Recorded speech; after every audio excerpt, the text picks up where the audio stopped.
Hello, today we're going to be covering 2 by 1 multiplication, meaning we're going to have a 2-digit number, multiply that times a 1-digit number. And we're going to use a strategy that we've learned in class called breaking apart.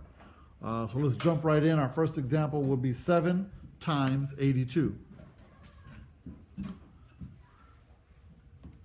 Okay, and we're looking for the number that has 2 place values, because we can't break apart the 7 since it's just ones by itself. The 82 though has 2 place values. We have 10s and 1s. So we break that apart into 80, which is the value of the 8 in the tens place, 80. And underneath it, we'll write 2.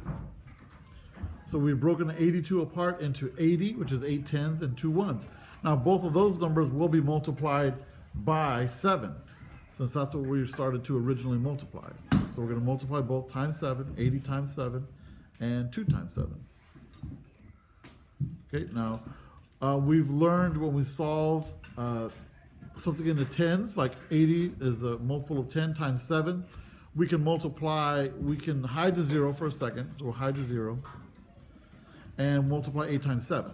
8 times 7 is 56, and then the 0 will reappear. We'll add the 0 back to the end, and that gives us 560. And then we multiply 2 times 7, which gives us 14. 2 times 7, 14.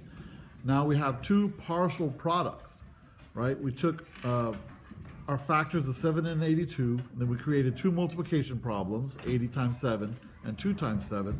We've multiplied both of those, and we have 2 partial products.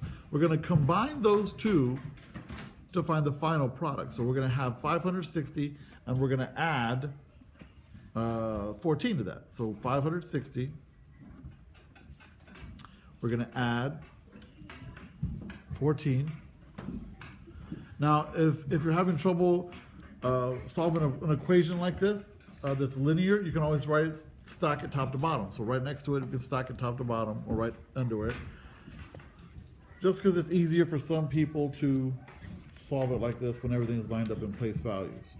So 560 plus 14 is, go ahead and add it up. 4 plus 0, 6 plus 1, 5. So now that we've combined the 2 partial products, the answer to our original equation, 7 times 82, is 574. Good job.